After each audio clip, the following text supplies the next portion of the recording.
turning managers into leaders, helping people shine.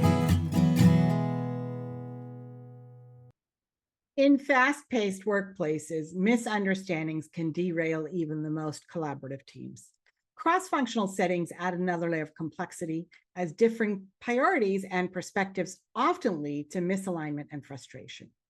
Active listening is a powerful tool to bridge these gaps and strengthen cross-department communication. By fostering trust, mutual respect, and better communication, leaders can create an environment where teams work together seamlessly. So let's explore how to use active listening techniques to enhance cross-functional collaboration and achieve stronger outcomes. Be fully present. Active listening starts with giving your undivided attention. Distractions like email, notifications, or competing priorities can make people feel unheard. As a leader, it's important that you model presence by setting aside distractions and creating an environment that prioritizes genuine connection. So, for example, during a meeting between marketing and operations, eliminate interruptions by scheduling time in a quiet space or silencing notifications. Use nonverbal cues, such as eye contact, nodding, and open posture to show you're fully engaged. This step is essential for strengthening cross-department communication because it shows teams that their voices matter and encourages reciprocal attentiveness. Next, encourage deeper dialogue. You want to encourage dialogue by asking open-ended questions that promote critical thinking and uncover valuable insights. In cross-functional settings, these questions can help bridge knowledge gaps and align goals. So, for example, how does this process impact your department's priorities? Or ask, what do you see as the biggest opportunity for collaboration? By fostering thoughtful discussions, open-ended questions such as these help teams express their needs and concerns, which is key to strengthening cross-departmental communication and building mutual understanding. Also, remember to reflect and clarify.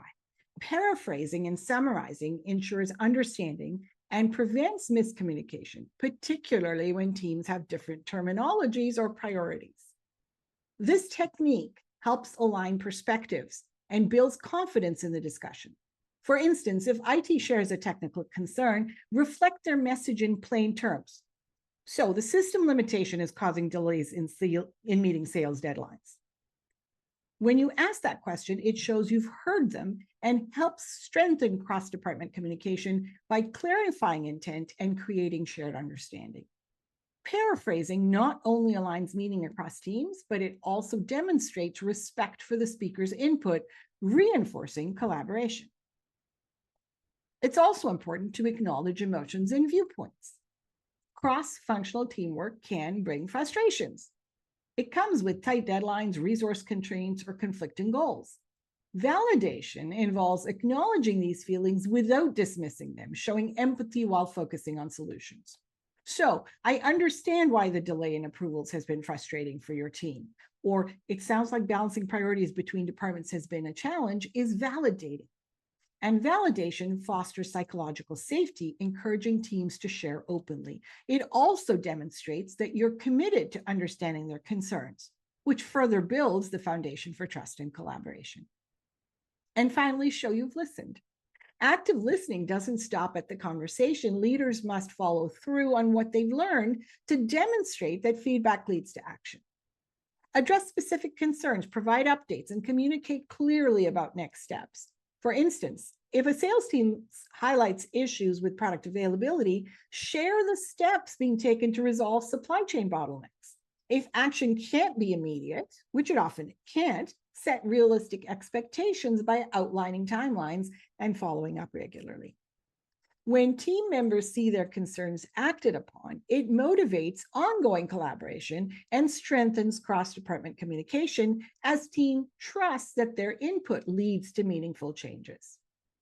Active listening is more than a communication skill. By being present and encouraging dialogue, reflecting meaning and validating perspectives, and then following through, leaders can create an environment where cross-functional teams thrive.